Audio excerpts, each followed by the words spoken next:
everybody, welcome back to my channel. If you're new here, I am Christina and I am a kindergarten teacher. I'm about to go into my second year and I'm moving to a different country. I'm moving to Madrid. If you haven't checked out my other videos, I will link them up here. Please make sure to check them out. Today's video is going to be very different than what I usually do. I just started my own podcast and it's a teacher podcast and it really focuses on the mental health aspect of being a teacher and living a healthy lifestyle while also trying to live your best life in your 20s.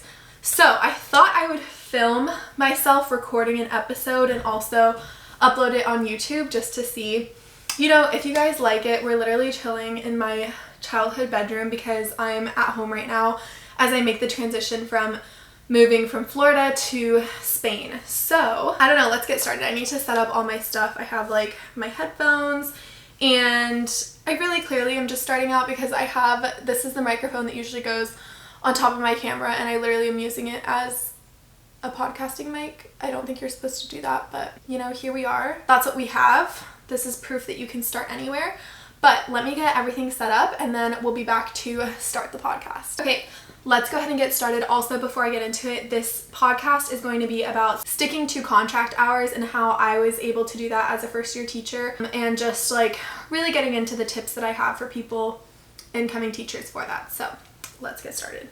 If you see me looking down a lot, it's because I have kind of a script written out. That's how I'm deciding to do this at the beginning, just because obviously this is my first time recording a podcast, so I'm like, I want it to sound good. So I like write out what I want to say beforehand and then I like kind of ad-lib some stuff, but I'm not really going to be looking at the camera that much during this. Hello everyone and welcome back to the Teaching in Your 20s podcast. I am your host, Christina Himmelho. Thank you so much for choosing to listen today. In today's episode, I'm going to be talking about a hot topic, contract hours. More specifically, how to stick to contract hours and avoid working overtime. There is so much buzz around this topic in the teaching community because it is something necessary for our mental health but extremely difficult to accomplish. When you go into your first year teaching, people will tell you that it is the hardest year as a teacher. I would have to agree. I think that the boundaries that you set for yourself are crucial at this time period because it is when you start to build habits as a teacher that you will carry with you your entire teaching career. It's really hard to break bad habits, as we all know, and that's why I think it is so important to try the best you can to start off with healthy habits that will help you achieve a work-life balance that works for you.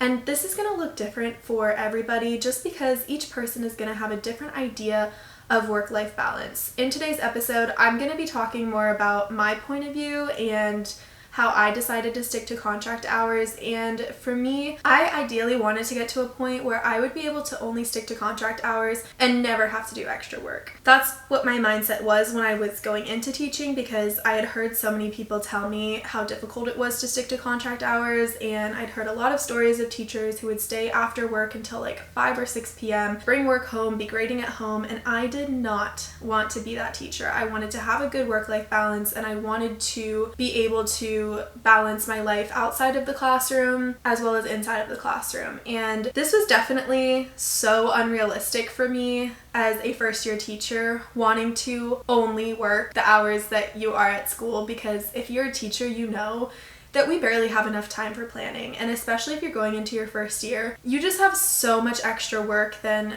let's say, a teacher who's been teaching the same grade level for 10 years. Like I said, it was really unrealistic for me to have that mentality, I think, and at some point I felt like on Sundays I actually enjoyed looking ahead for the week and making sure that I was prepared for class on Monday and had my head wrapped around everything that I would be teaching that week. It would actually cause me more stress and anxiety if I did not look at least at my planner for the upcoming week on a Sunday. I completely understand why people do not want to be working when we don't get paid overtime or extra for putting in extra time outside of the classroom. However, for me, this wasn't going to happen.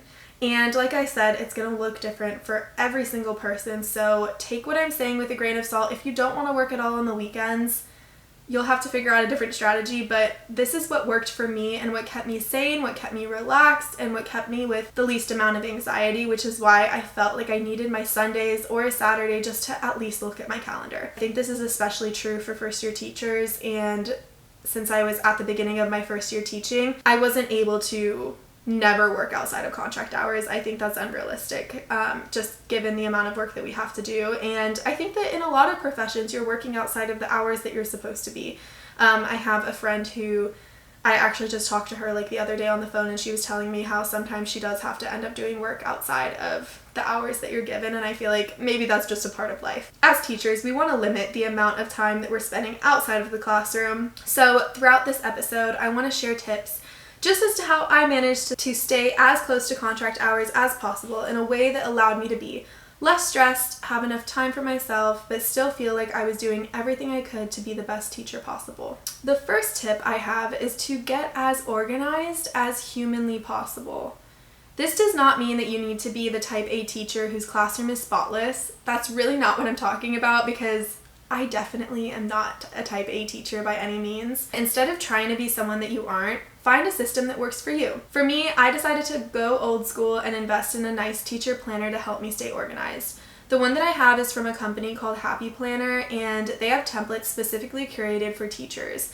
And I actually just uploaded a video on my YouTube channel about kindergarten teacher essentials, and I talk about that planner in there, so if you want to kind of get more information about that, go ahead and check out my YouTube channel as well. With this planner, there was even a spot at the back of the planner where I could keep grades, random notes, and important information that I needed. Now, if you're the type of person that loves to have a digital calendar, just stick with that. There's no need to change, but you definitely need some sort of planner if you're going to survive. Along with having a planner, I made sure that all my teacher editions were in an easily accessible place for me to refer to when I was in a rush, which it felt like I was 90% of the time. Again, if you prefer the digital version, bookmark it so that it's super easy to access and you can get to it whenever you need it. Now, I want to dedicate a whole episode to lesson planning tips that I have, so I'll focus on the organizational aspect right now, which really contributed to my ability to stick pretty close to contract hours, like I said, besides that little Sunday refresh. My teacher editions were right next to my desk that had my big desktop computer, so that I could work on lesson plans in one spot and just reach to the cabinet to access the subject area that I was focusing on as I lesson planned. I also wanted to keep them in the front of the room to refer to as I was teaching in real time. Yes, I was definitely the teacher holding my big teacher edition book while teaching phonics lessons sometimes. You never know when you're going to get caught up and not know the answer to a specific question a student may have, or forget where you were in your lesson. Trust me, it will happen, and you want to be prepared, so keep those teacher editions close by. Lesson planning is not the only thing that us teachers have to worry about, as I am sure you're aware of. There's so much else that has to fit into our daily schedule, like checking our email, making copies of material, communicating with parents, collaborating with our grade level team, putting grades in, and conferencing with students. And there are probably so many other things that I am forgetting about right now, but as far as staying organized with what feels like a million things happening at a time, having a system for each thing will be so crucial in sticking to contract hours. For example, for me, my system, I made sure that the first thing I did when I got into my classroom after setting down my lunch, all of my teacher essentials, I would open my planner, I would sit at my desk, and I would check my emails. So I was making sure that I was checking my email every morning, at the beginning of my planning period, and right before I left for the day. Regarding communication, our school used ClassDojo, which I'm sure a lot of you are familiar with, and that made it super, super easy to stay on top of things and for me to respond to parents' concerns very quickly. And actually, the ClassDojo app is the only thing that I actually had downloaded on my phone that I would get notifications on. I was not one of those teachers that had my email on my phone. I just did not want to be worried about school stuff outside of the time that I was spending in the classroom. But having ClassDojo on my phone just made it so easy, and I didn't find myself checking it a lot or stressing about it. So having it on my phone was fine for me. I also sent home a newsletter each month, but again, find what works for you and run with it. There are so many resources out there to stay organized, and just find something that you love. Maybe it's something you've been using for a long time, and just continue using it. Moral of the story, it will be a lot of trial and error at the beginning of the year, but once you find your particular system and rhythm, you will feel so much better, and it will be so much easier to stick to contract hours. The second tip I have to stay as close to contract hours as possible is to have boundaries.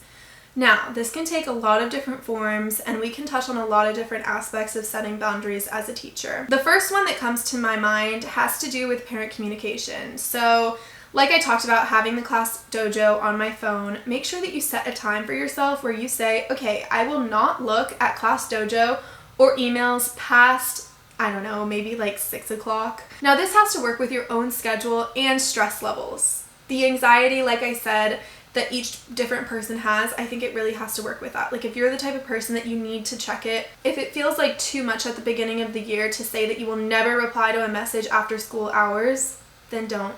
That is so fine.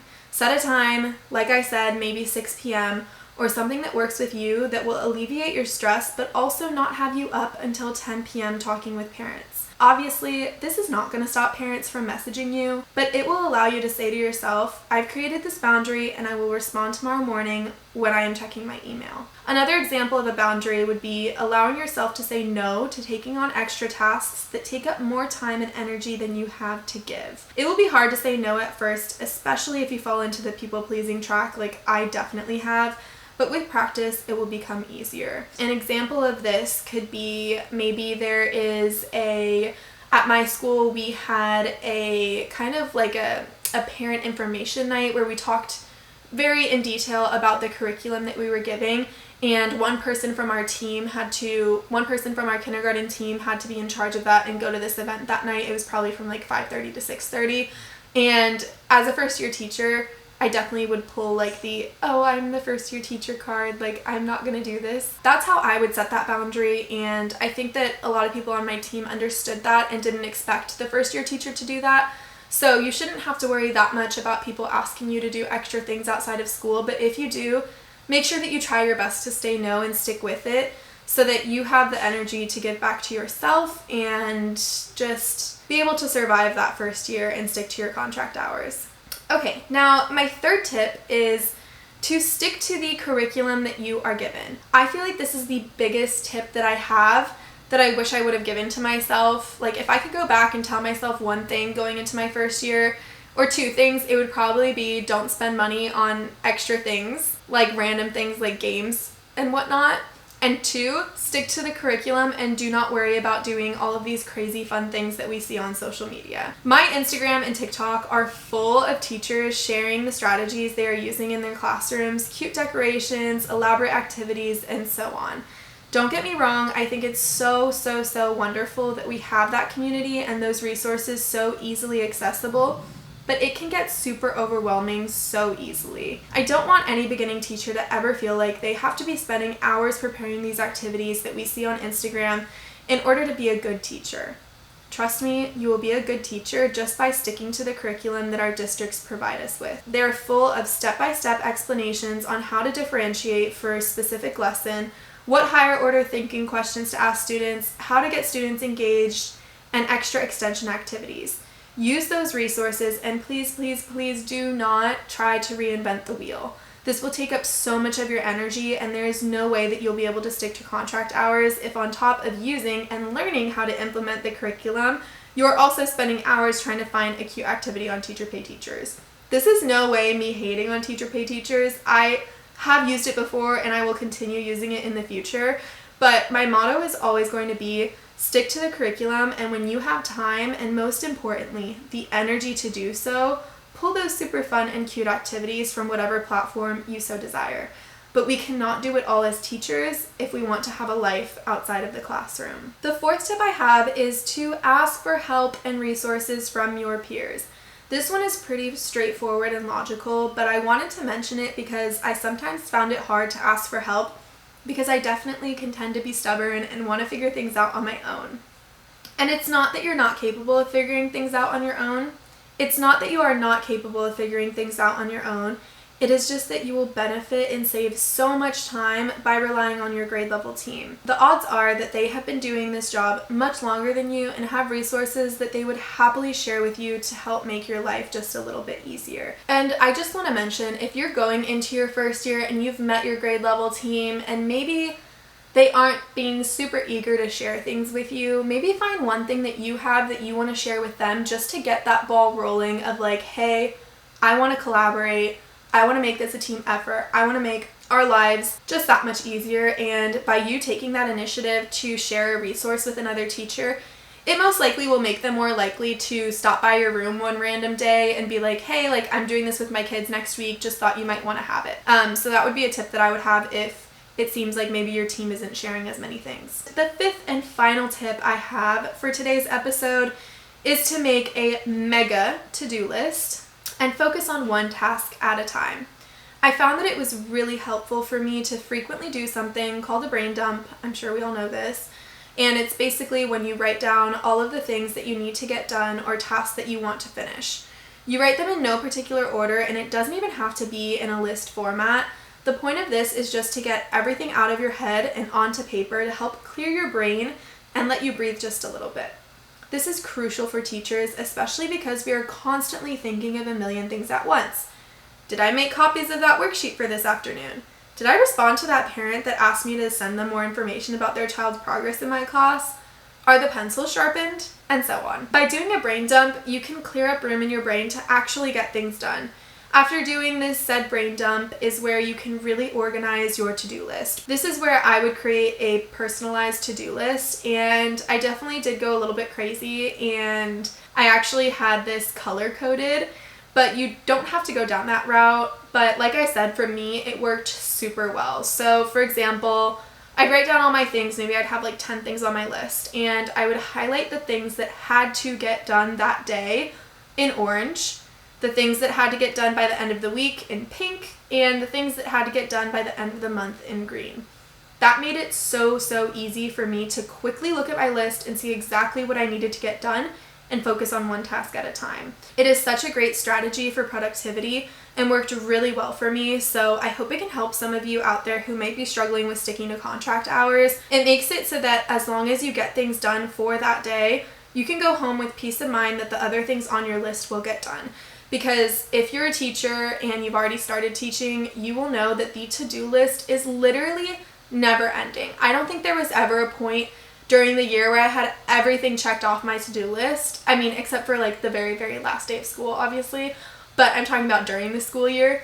And having this set, it almost helped as a boundary of like, okay, as long as I get the things done that I set for this day, I can leave, and I know that somehow, somewhere, all of the other things will get done. When it comes to truly sticking to contract hours, I really believe that you have to have a lot of practice with letting little things go, not stressing over things you can't control, and setting realistic boundaries with yourself. I hope you were able to take at least one piece of advice from this video and apply it to your life to help you get even just 10 minutes closer to sticking to contract hours.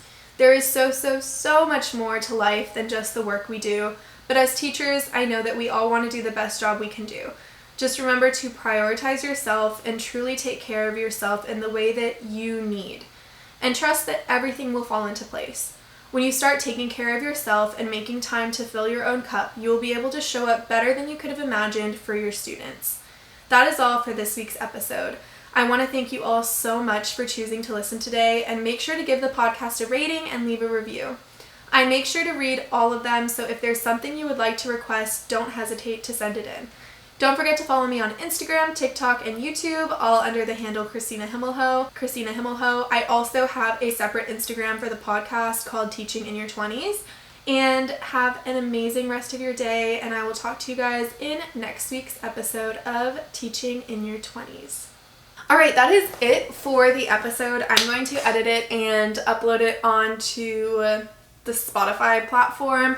I will put a link to the podcast in the description of this video. This will be the 4th episode that I have posted, so make sure to go ahead and check out all of the other episodes. Also, if you liked this form of video where you can kind of just like hear me talking but not have to maybe download Spotify, I don't know.